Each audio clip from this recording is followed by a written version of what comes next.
Great,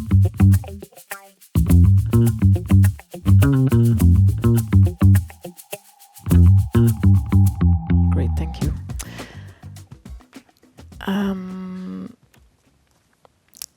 Rachel Carson, the writer and scientist, once wrote, "In nature, nothing exists alone." These words have stayed with me, resurfacing throughout my career as an artist. In Silent Springs, Carson warned about the fragile balance of ecosystems, how even the smallest human action ripples through nature. This idea that everything is interconnected, the seen and the unseen, the past and the present, has shaped the way I think as an artist. And today, in 2025, Carson's words feels more urgent than ever. I think a lot about what it means to make art during a time of crisis. How do you continue without falling into doubt? How does art engage with the world without simply amplifying its anxieties? How do we find meaning when the structures around us feel increasingly fragile? And in times of instability, can art help us see our connection to a larger system, creating new ways? Shall I use the microphone? It's okay? Okay. I don't have the answers, but these questions guide my practice, my work in a way of staying with these contradictions. Sometimes through humor, sometimes through process, but mostly with the hope of opening a more thoughtful relationship with nature. I grew up in the Swiss countryside, in a wooden chalet surrounded by forests. Nature was never separate or distant. It was part of everyday life. I felt lucky to be so close to it, to explore freely, to watch the seasons change.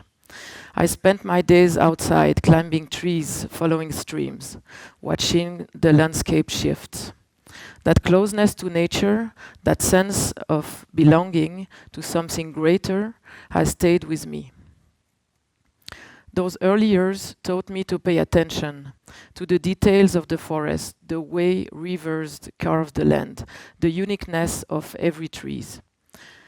Nature, while seemingly chaotic, had a rhythm, a structure I sense but didn't fully understand.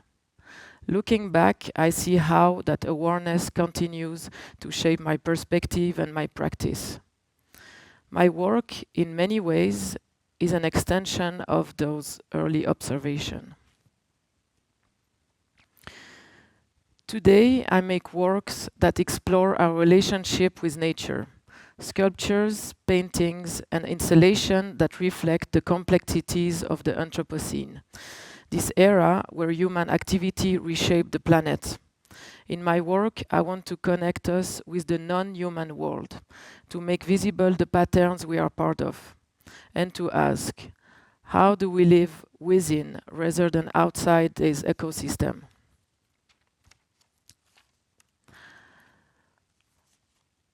But noticing pattern doesn't always lead to actions. Sometimes, instead of responding, we hesitate.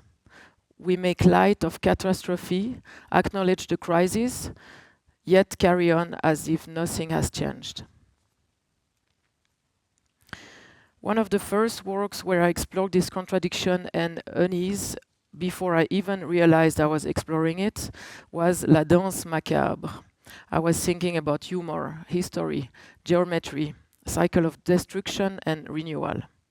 The work is made from 18 spruce tree trunks, each around 600 centimeters long and 50 centimeters in diameter, arranged to spell the onomatopoeia, ha ha ha.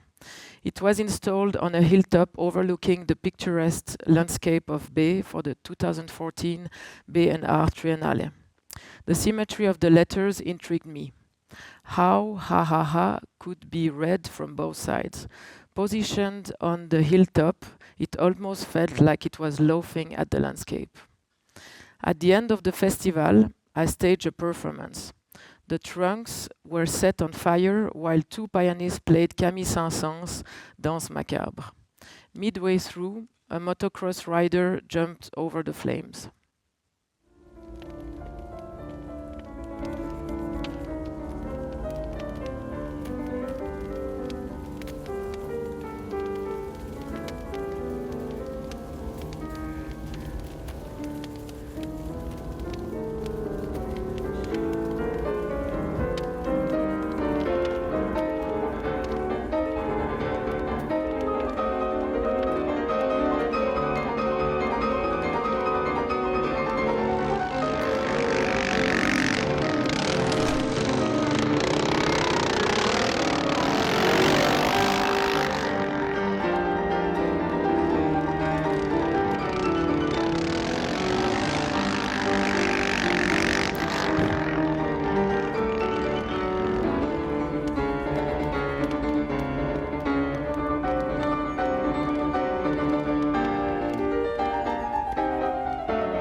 It was theatrical, absurd, a spectacle. I have long been fascinated by comics, not just for their characters, but for how they animate reality, exaggerate movement, heighten tension, and use humor to reveal uncomfortable truths.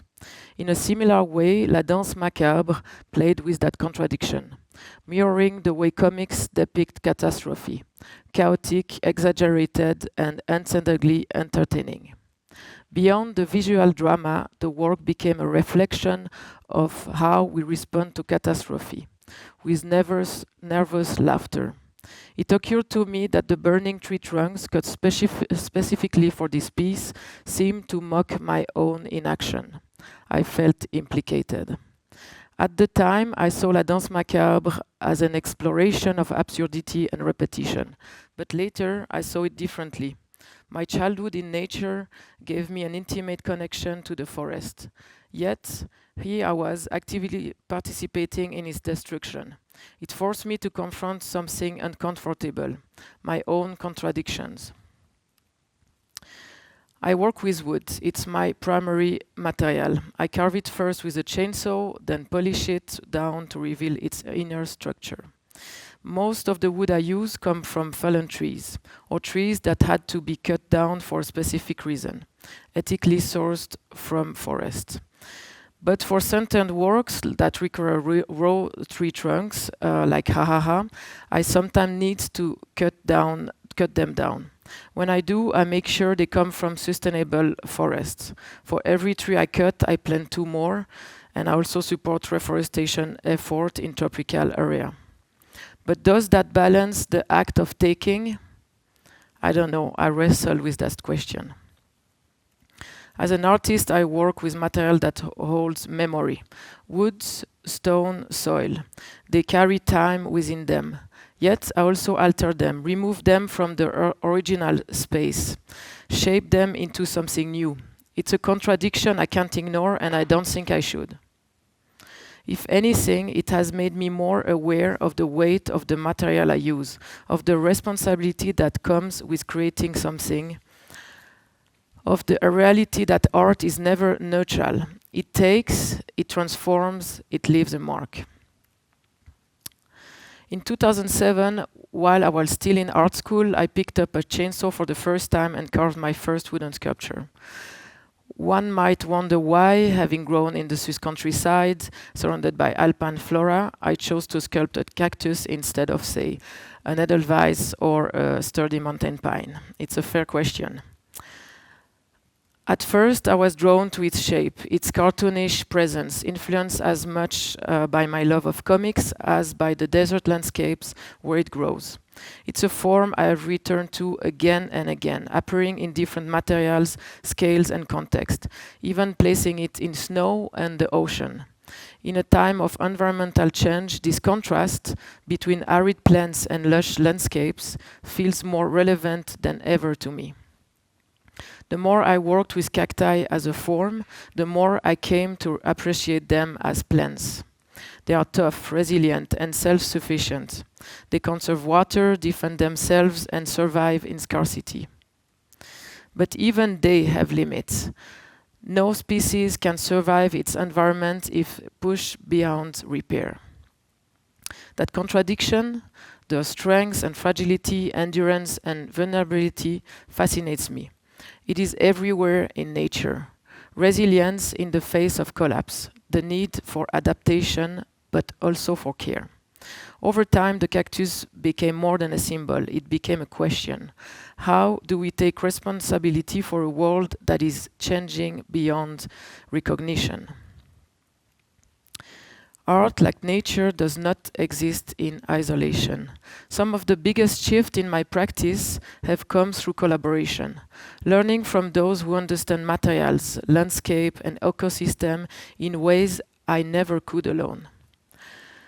In the Ural Mountains, dendrochronologists taught me to see wood differently, not just as material, but as memory. Tree rings record history. Drought, grow spruce, harsh winters. These patterns are like nature's own memory, documenting change over centuries. The wood remembers what we forget.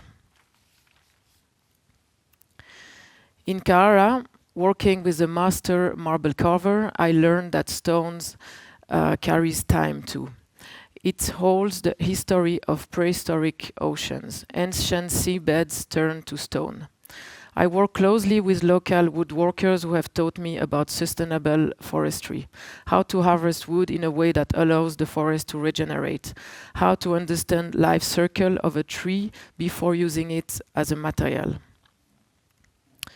One of the most transformative collaboration I had was with marine biologists from the Alligator's Head Foundation in Jamaica. In 2019, I was invited to take part in a residency there with TBA 21, where I was to create wooden sculptures from fallen trees. However, it was through daily dives with marine biologists that I came to fully understand the ways in which marine biodiversity was under threat. Witnessing the painstaking work they were doing to grow coral in their labs and seeing firsthand how delicate and slow the process was led to conversations about integrating my work with theirs. Building sculptures that could live underwater and become substrates for coral to grow on. The sculptures were created to promote coral growth and enhance marine biodiversity, while also supporting ecotourism as an alternative to large-scale fishing. This work exists alongside the tireless efforts of the Alligator's Head Foundation and its marine biologists, whose conservation initiative along the 6 kilometers coastline of the East Portland Fish Sanctuary in Port Antonio, Jamaica, have significantly contributed to the increase in local biodiversity, as the area is no longer used for fishing. This project reaffirmed my belief in nature's resilience and in art's ability to actively participate in ecological restoration. Here is an artwork that gives back, one that is an active participant in an ecological system. Working with scientists and craft people changed how I see materials. They taught me that creation is always a transformation, one that carries weight, one that leaves a mark. I learned that wood holds the memory of seasons, and marble carries the imprint of ancient oceans. To work with them is to alter something that has already endured far beyond me. Through these collaborations, I also increasingly interested in and attuned to patterns, not only in the materials I was working with, but in the structures that govern nature's rhythms. This awareness carries into my wall paintings, where I explore the geometries of the natural worlds, like waves, sun rays, flora patterns. These structures shape how we move through the world, whether we notice them or not. In these works, abstraction becomes a tool for observation. The repetition of forms mirrors the rhythmic structures found in ecosystems where balance and variation coexist. I like to think of my wall paintings in particular as embodying a dialogue between a kind of scientific observation, an artistic interpretation, where geometry becomes a way of mapping the unseen. The relationship between pattern and perception is important to me in my practice. I am intrigued by thinkers like Gregory Bateson. In Steps to an Ecology of the Mind, who describe the fundamental codes of life, the feedback loops, organic repetitions, self-sustaining patterns. My wall paintings engage with these ideas, using geometry and repetition to make the invisible rhythm of nature visible. The pulsating rhythms in work like Digging Snakes or Dark Sun's Bright Waves reference the movement of water, wind, and light, forces both ephemeral and elemental. They become ways of expressing time and transformation where the viewer is enveloped in an abstract yet natural visual language.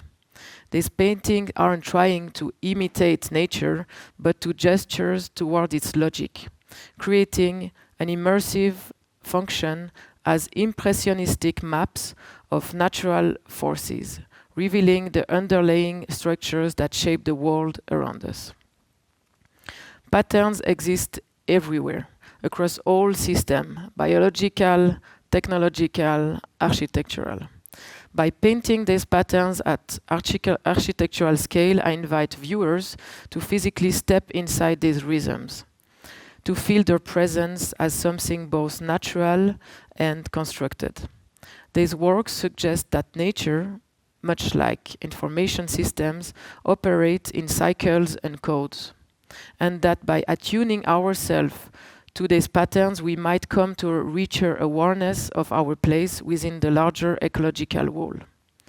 Nature holds this history, a record of time, change, and resilience. It remembers everything. The question is, are we listening? As my understanding of climate change grew, so did my sense of responsibility. I realized that change had to start with me. One of the first steps I took was becoming vegetarian. It was a small but significant shift, an acknowledgement that food systems are intervened with deforestation, carbon emissions, and biodiversity loss. But foremost, I did it, and I am doing it for the animals. But beyond personal choices, I also wanted to align my lifestyle with my artistic values. My partner Samuel and I live in a sustainable home and studio in the Swiss countryside, powered by solar energy and designed with permaculture principle. This space has become a laboratory for sustainable living, a place where artists, scientists, and thinkers come together to collaborate and reimagine what it means to create responsibly.